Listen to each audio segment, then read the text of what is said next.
नमस्कार, मैं निधि विश्वकर्मा। कैसे हैं आप सभी लोग? मैं ईश्वर से प्रार्थना करती हूँ कि आप सभी लोग खुश रहें, स्वस्थ रहें और मस्त रहें।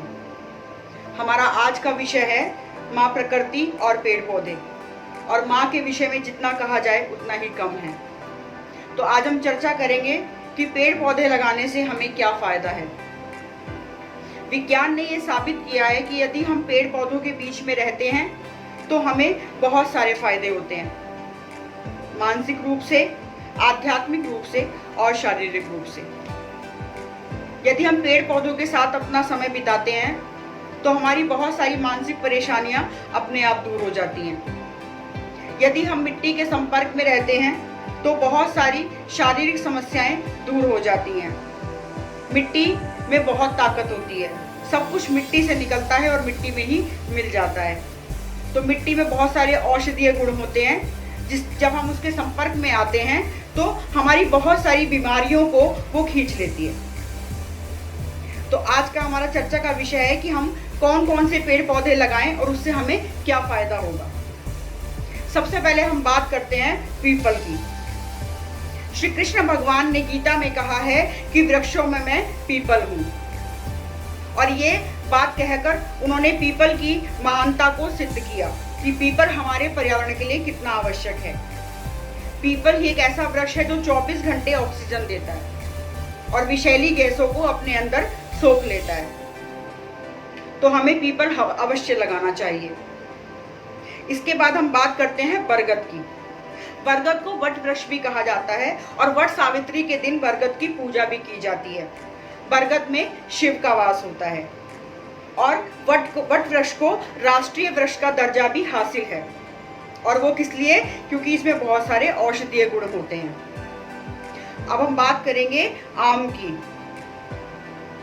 हम सभी धार्मिक कामों में आम की पत्तियों का इस्तेमाल करते हैं क्योंकि इसे पवित्र माना जाता है।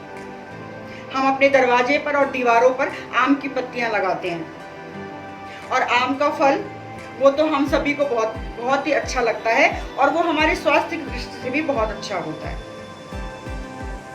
अब हम बात करते हैं बेलपत्र। बेलपत्र का सीधा संबंध शिव से है। बेलपत्र के पत्ते चढ़ाने से शिव अपने आप ही प्रसन्न हो जाते हैं। तो बेलपत्र का पौधा लगाने से सीधे शिव की कृपा हमारे ऊपर आती है। बेलपत्र के बारे में एक छोटी सी कहानी है। माँ पार्वती ने अपने ललाट से पसीना पोंछकर जब मंदार पर्वत पर फेंका तो उस पसीने से बेलपत्र के पौधे की उत्पत्ति हुई। तो धार्मिक रूप से भी ये बहुत अच्छा है, बहुत फायदेमंद है। और बेलपत्र का जो फल है उसकी तासीर इतनी ठंडी होती है कि जब हम गर्मियों में उसका शरबत पीते हैं तो वो हमारे स्वास्थ्य के लिए बहुत ही अच्छा होता है। अब बात करते हैं अशोक की। जैसा कि नाम से ही स्पष्ट है, ये हमारे सभी शोकों को दूर करता है। अशोक का पेड़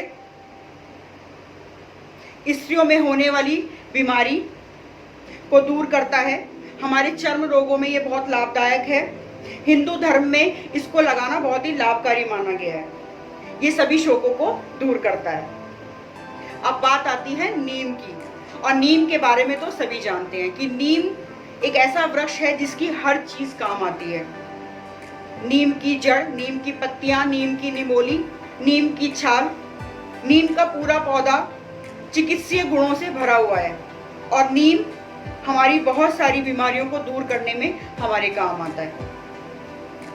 अब बात आती है केले की। भगवान विष्णु का वास होता है केले में।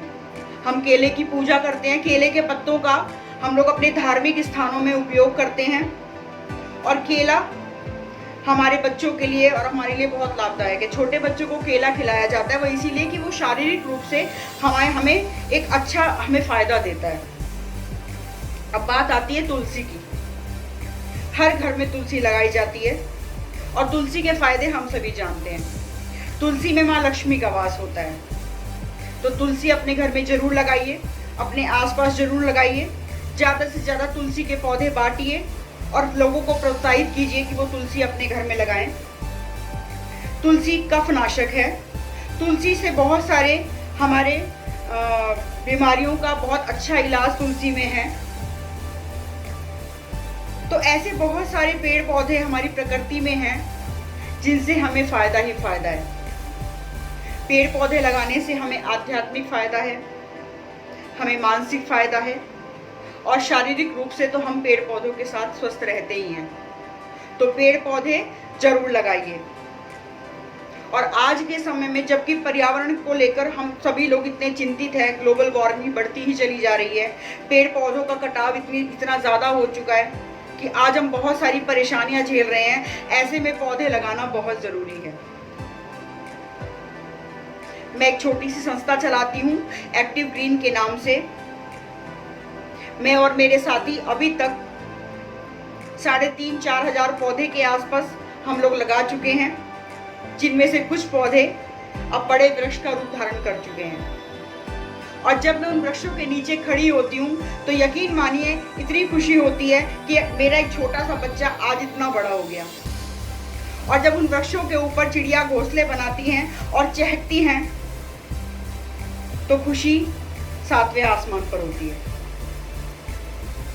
तो पेड़ पौधे जरूर लगाइए। मैं अपनी एक छोटी सी कविता के माध्यम से अपनी बात को आगे बढ़ाऊंगी। मेरी धरती की गोद को भरी तो कर दो, मेरी धरती की गोद को भरी तो कर दो, मेरी माँ की साड़ी को कुछ हरी तो कर दो। कुछ वृक्ष लगा दो, फूलों के श्रृंगार तो कर दो, कुछ वृक्ष लगा दो, फूलों के श्रृंगार तो कर दो, धरा के गले में कुछ हार तो कर दो।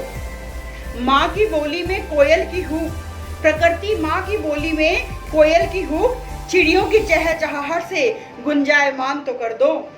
छलनी है मेरी माँ का सीना तुम्हारी कुल्हाड़ी से, छलनी है मेरी माँ का सीना तुम्हारी कुल्हाड़ी से। अरे कहीं तो अंकुर फूटने दो, अरे कहीं तो अंकुर फूटने दो, कहीं तो माँ को माँ बनने दो, कहीं तो माँ को माँ बनने दो। अपनी इसी कविता के साथ अपनी वाणी को यहीं विराम देती हूँ। अगर आपको मेरी ये चर्चा अच्छी लगी तो कमेंट बॉक्स में अपने कमेंट जरूर बताइए। और अगर आपने भी पौधे लगाए हैं और उनको बड़ा किया है तो आप अपने एक्सपीरियंस और कुछ फोटोज हमारे साथ शेयर कर सकते हैं। हम अगली वीडियो में उनको जरूर दिखाएंगे। और अगर आप चाहते हैं कि हमारी चर्चा इसी तरह चलती रहे तो मेरे चैनल को सब्सक्राइब जरूर कीजिए। बहुत बहुत धन्यवाद। जय हिंद, जय भारत।